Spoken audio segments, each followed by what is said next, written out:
Hello and welcome to बवाल banking classes. आज हम लोग जेआईबी पेपर 2 जो कर रहे हैं उसमें मॉड्यूल ए का यूनिट 4 यानी opening accounts of various types of customers इसका पार्ट 2 करेंगे। Before moving on I request कि प्लीज़ आप डिस्क्लेमर देख लिया that this video is for educational purposes only. इसके बाद हम लोग लास्ट में हम लोग लिमिटेड लाइबिलिटी पार्टनरशिप शुरू करने वाले थे। ठीक है, पार्टनरशिप फर्म तक हो गया था। हम लोग कहाँ से शुरू करेंगे? लिमिटेड लाइबिलिटी पार्टनरशिप फर्म्स जो होती हैं। तो जो लिमिटेड लाइबिलिटी पार्टनर एलएलपी होती हैं वो किसके अंतर्गत बनाई जाती हैं? लिमिटेड लाइबिलिटी पार्टनरशिप एक्ट यानी एलएलपी एक्ट 2008 के अंतर्गत। इसमें कम से कम 2 डेजिग्नेटेड पार्टनर होना कंपलसरी है। डेजिग्नेटेड पार्टनर्स के पास DPIN designated partner identification number होना चाहिए, ये कंपलसरी है उसके लिए। एक स्मॉल लिमिटेड लाइबिलिटी पार्टनरशिप जो क्या मतलब होता है? उसका मतलब होता है कि उसमें 25 लाख से ऊपर का टर्नओवर उससे कंट्रीब्यूशन नहीं जाएगा और जो टर्नओवर है वो 40 लाख से ऊपर नहीं जाएगा। ठीक है, ओवरऑल साल में टर्नओवर 40 लाख और कंट्रीब्यूशन 25 लाख, ये स्मॉल लिमिटेड लाइबिलिटी पार्टनरशिप के लिए शर्त है। ओपनिंग और ऑपरेशन कैसे होगा एलएलपी अकाउंट का? पहली बात तो डेजिग्नेटेड पार्टनर्स की तरफ से रिजोल्यूशन रहेगा, वो होगा इसमें। फिर एलएलपी जो है वो कॉर्पोरेट पर्सन की तरह काम करेगा, मतलब कि वो उसमें जो भी पार्टनर्स चेंज होंगे उससे कोई फर्क नहीं पड़ता है। अगर चाहे वो रिजाइन करें, चाहे उनकी डेथ हो जाए, चाहे वो चेंज हो जाए, जो कंपनी है वो एग्जिस्ट करती रहेगी। यदि कंपनी डेबिट बैलेंस में है तो भी, जैसे हमने पार्टनरशिप फर्म में पढ़ा था ना कि अगर डेबिट बैलेंस में तो बंद करना है, किसी की डेथ हो जाए तो अकाउंट बंद करना है। इसमें ऐसा बिल्कुल भी नहीं है। साथ ही साथ यदि कोई ऑथराइज सिग्नेटरीज वगैरह चेंज होते हैं तो फिर आपको नया रिजोल्यूशन लेना होता है, ये चीज़ इसमें कही गई है। जो पार्टनर्स हैं वो इसके ड्यूज के लिए पर्सनली लायबल नहीं होंगे, मतलब कंपनी लायबल होगी, एज ए पार्टनर इंडिविजुअली वो लायबल नहीं होंगे। डॉक्यूमेंट्स के लिए क्या क्या चाहिए? करंट अकाउंट ओपनिंग फॉर्म चाहिए, स्पेसिमेन सिग्नेचर कार्ड जो होगा वो डेजिग्नेटेड पार्टनर के द्वारा साइन किया हुआ चाहिए, certificate of incorporation of limited liability partnership चाहिए, एलएलपी अग्रीमेंट की सर्टिफाइड कॉपी चाहिए, ओरिजिनल भी चेक किया जाएगा लेकिन रिकॉर्ड्स के लिए सर्टिफाइड कॉपी चाहिए। जो डेजिग्नेटेड पार्टनर्स एलएलपी के हैं उनका बैंक अकाउंट का जो होगा जो उसके लिए डेजिग्नेट किया गया उसके लिए रिजोल्यूशन चाहिए कि भाई फला फला लोग अकाउंट खोल सकते हैं, और पैन नंबर चाहिए एलएलपी का। लिमिटेड कंपनीज के केस में क्या कहा गया? लिमिटेड कंपनीज 2 तरह की बताई गई हैं, public limited, private limited. Public limited के लिए क्या है? कम से कम 7 मेंबर और मैक्सिमम अनलिमिटेड कितने भी नंबर हो सकते हैं, कोई अपर लिमिट नहीं है। प्राइवेट लिमिटेड के लिए मिनिमम 2 मेंबर और मैक्सिमम 200 मेंबर, उससे ऊपर नहीं हो सकते हैं। पब्लिक लिमिटेड की कोई अगर सब्सिडरी कंपनी बनती है जो कि प्राइवेट कंपनी नहीं है उसको भी पब्लिक कंपनी ही माना जाएगा। ठीक है, उसको अगर उसकी कोई सब्सिडी बनाई थी, ऐसा किसमें कहा गया? ऐसा कहा गया कंपनीज एक्ट के सेक्शन 271 में। एक कंपनी जिसमें 51% या उससे ज़्यादा के शेयर्स अगर गवर्नमेंट, सेंट्रल स्टेट गवर्नमेंट के हो जाते हैं, या उसकी अगर कोई सब्सिडरी है उसमें भी अगर ऐसा होता है तो उसको क्या बोला जाता है? उसको गवर्नमेंट कंपनी बोला जाता है। ठीक है, तो कोई भी ऐसी कंपनी जिसमें गवर्नमेंट के शेयर 51% से ज़्यादा हो जाए तो गवर्नमेंट कंपनी हो जाएगी।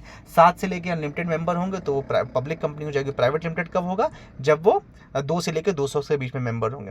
1% कंपनी का मतलब क्या है कि इस कंपनी में सिर्फ एक ही मेंबर होता है जिसके नाम, और उसमें जो अन्य व्यक्ति होता है वो कौन होता है? नॉमिनी होता है, मतलब नॉमिनी किसी को अलॉट कर सकते हैं लेकिन एक ही व्यक्ति होता है। ये एक कंपैरिजन दिया गया है पब्लिक और प्राइवेट में। मिनिमम 2 मेंबर चाहिए पब्लिक लिमिटेड के लिए, प्राइवेट लिमिटेड के लिए 7 चाहिए। मैक्सिमम अनलिमिटेड मेंबर हो सकते हैं पब्लिक में, प्राइवेट में 200। मिनिमम 3 डायरेक्टर चाहिए पब्लिक लिमिटेड के लिए और प्राइवेट लिमिटेड के लिए 2 डायरेक्टर चाहिए। मिनिमम कैपिटल पब्लिक लिमिटेड के लिए 5 लाख है, प्राइवेट लिमिटेड कंपनी खोलने के लिए 1 लाख है। ठीक है, इन्विटेशन टू पब्लिक का मतलब है कि शेयर्स वगैरह की बात करिए, पब्लिक लिमिटेड में अलाउड है, प्राइवेट में नहीं अलाउड है। कोरम ऑफ एजीएम में कहा गया एजीएम यानी एनुअल जनरल मीटिंग के लिए पब्लिक लिमिटेड के लिए मिनिमम 5 मेंबर चाहिए और प्राइवेट लिमिटेड के लिए मिनिमम 2 मेंबर चाहिए। कंपनी का अकाउंट खोलने के लिए क्या ओपनिंग ऑपरेशन के लिए क्या रूल्स हैं? कैश विड्रॉल्स कंपनी के अकाउंट से परमिट कर सकते हैं अगर स्पेसिफिक ऑथराइजेशन उसके लिए कंपलसरी है।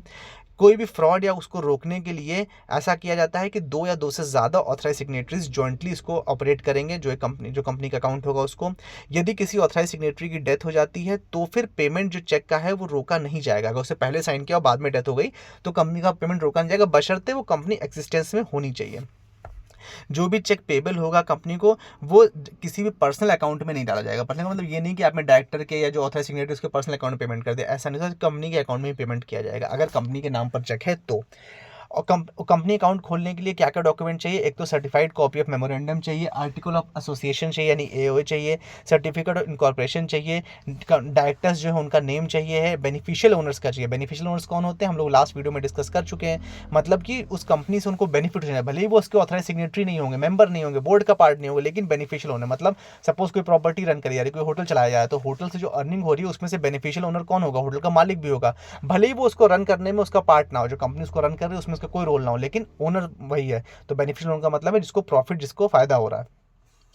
कॉपी ऑफ रेजोल्यूशन जो होगा वो उसमें लगाया जाएगा। स्पेसिफिक सिग्नेचर जो होंगे सभी ऑथराइज सिग्नेटरीज के वो होंगे, साथ ही साथ कंपनी का पेन लगेगा। ठीक है, क्लब एसोसिएशन या अनरजिस्टर्ड बॉडीज जैसे आपकी वो सोसाइटीज वगैरह होती है उनके होते हैं ना, उन सब का रजिस्ट्रेशन के लिए कहा गया। इसमें जो क्लब वगैरह होगा उसके बायलॉज के रूल्स होंगे वो सब इसमें इंपॉर्टेंट होंगे। एक कमेटी होगी जो कि उसके मैनेजमेंट को लुक आफ्टर करेगी, वो इसमें रखी जाएगी। अकाउंट ओपन करने और रन करने के लिए कॉपी ऑफ बायलॉज और रूल्स ऑफ द रेगुलेशन जो है वो सबमिट करने होंगे। जो पावर और to operate account, bank account कौन ऑपरेट करेगा, मतलब अध्यक्ष करेगा, सचिव करेगा, कोषाध्यक्ष करेगा, या 2 लोग। वैसे इसमें ये कहा जाता है कि मिनिमम 2 लोग करने चाहिए, कंपलसरी होता है। ठीक है, तो वो उसमें मेंशन होगा, उसके लिए रूल्स जो होंगे वो होंगे। ऑपरेशन अकाउंट जो होगा अगर डेबिट में भी है तो भी, मतलब डेबिट जो भी किया जाएगा अकाउंट से वो स्पेशली किसी एक्टिविटीज़ के लिए ही किया जाएगा, ये कोशिश की जाएगी, ये नहीं इंडिविजुअली नहीं दिया जाएगा। क्या क्या डॉक्यूमेंट्स चाहिए? करंट अकाउंट ओपनिंग फॉर्म चाहिए जिसमें मैनेजिंग कमेटी मेंबर्स के साइन होने चाहिए। स्पेसिमेन सिग्नेचर कार्ड होगा जिसपे ऑथराइज सिग्नेचरीज के साइन होंगे। इसके अलावा रिजोल्यूशन ऑफ मैनेजिंग कमेटी चाहिए होगा। बेनिफिशियल ओनर्स की लिस्ट चाहिए होगी। मेमोरेंडम ऑफ अंडरस्टैंडिंग या उसकी तरह जो और डॉक्यूमेंट है वो चाहिए होंगे, और केवाईसी पर्सपेक्टिव से भी डॉक्यूमेंट्स चाहिए होंगे। ट्रस्ट के केस में क्या होगा? ट्रस्ट आपको पता है, ट्रस्ट का मतलब क्या होता है कि किसी और के असेट्स हैं, कोई और मैनेज कर रहा है, ट्रस्ट बना दी गई, ट्रस्ट के लिए ट्रस्टी रख दिया गया। बैंक भी एज ए ट्रस्टी काम करता है, तो यहाँ पे बैंक एज ए ट्रस्टी के बारे में बात हो रही है। ट्रस्ट का मतलब है, और जो बेनिफिट हो रहा है, मतलब जो मेन एसेट्स के ओनर है उनको ध्यान में रखते हुए उनके फायदे के लिए वो डिसीजन मेकिंग करता है। कौन करता है? ट्रस्ट डिसीजन मेकिंग करता है। तो ट्रस्ट एक तरह से एक ऑब्लिगेशन है जिसमें जो ओनरशिप ऑफ द प्रॉपर्टी होती है उसके द्वारा एक ट्रस्टी पर्सन रखा जाता है जो दूसरे व्यक्ति के फायदे के लिए काम करता है, बेनिफिट के लिए डिसीजन मेकिंग करता है।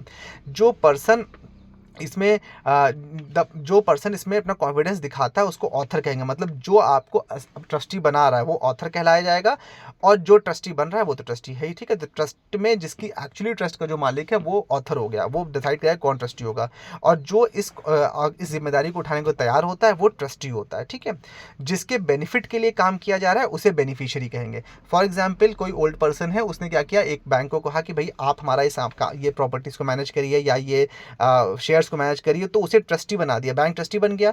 जो ओल्ड पर्सन है वो तो ओनर है, ये तो वो ऑथर हो गया, और वो कह रहा है कि सारा बेनिफिट मेरे पोते को कर दो या मेरे बच्चे हैं उनके लिए आप मैनेज कर दो। तो बेनिफिशियरी कौन हो गया? उसका बेटा बेटी हो गया। सपोज बेटा बेटी अभी माइनर है इसलिए बेनिफिशियरी बना दिया गया, या फिर मेंटली अनसाउंड है तो वो खुद नहीं इसको कंपनी को रन कर सकता तो इसलिए बेनिफिशियरी बना गया। ऐसा कोई भी केस हो सकता है, और इस कार्य के लिए जो इंस्ट्रूमेंट होता है उसको क्या बोलेंगे? ट्रस्ट डीड बोला जाता है।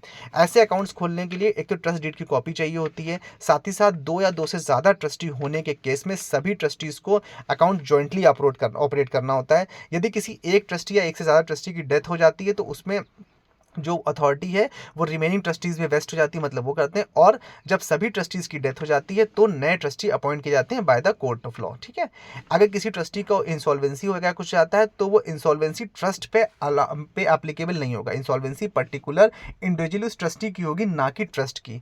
ठीक है, जो ट्रस्टी है वो अपनी पावर्स को डेलीगेट नहीं कर सकता अनटिल अनलेस ट्रस्ट डीड में ये बात मेंशन हो, तो वो डेलीगेट कर सकता है। ठीक है, जो भी चेक्स वगैरह पेबल होंगी ट्रस्ट की, वो सारी की सारी ट्रस्ट के अकाउंट में जाएंगे, किसी भी इंडिविजुअली किसी भी ट्रस्टी के अकाउंट में नहीं जा सकती। बैंक को राइट टू सेट ऑफ का भी राइट इसमें नहीं है, मतलब ट्रस्टी के, मान लीजिए ट्रस्टी कोई लोन डिफॉल्ट कर दिया तो ये नहीं कि आपने ट्रस्ट के पैसे निकाल के ट्रस्टी की इंडिविजुअल कैपेसिटी को डेब्ट को फुलफिल कर दिया, ऐसा आप नहीं कर सकते। तो बैंक के पास ट्रस्टी वाले केस में राइट टू सेट ऑफ नहीं होता है। Document for opening of a trust account, क्या क्या अकाउंट खोलने के लिए चीज़ें चाहिए ट्रस्ट अकाउंट खोलने के लिए? करंट अकाउंट ओपनिंग फॉर्म जो कि सभी ट्रस्टीज द्वारा साइन होगा। स्पेसिमेन सिग्नेचर जो कि ऑथराइज सिग्नेटरीज का होगा। ट्रस्ट डीड की कॉपी चाहिए होगी। एक रजिस्ट्रेशन सर्टिफिकेट की कॉपी चाहिए होगी। ट्रस्ट लेटर या रिजोल्यूशन ड्रॉप जो करेंगे ट्रस्टीज वो चाहिए होगा, और ट्रस्ट का पैन यानी परमानेंट अकाउंट नंबर या फिर फॉर्म नंबर 60 चाहिए होगा।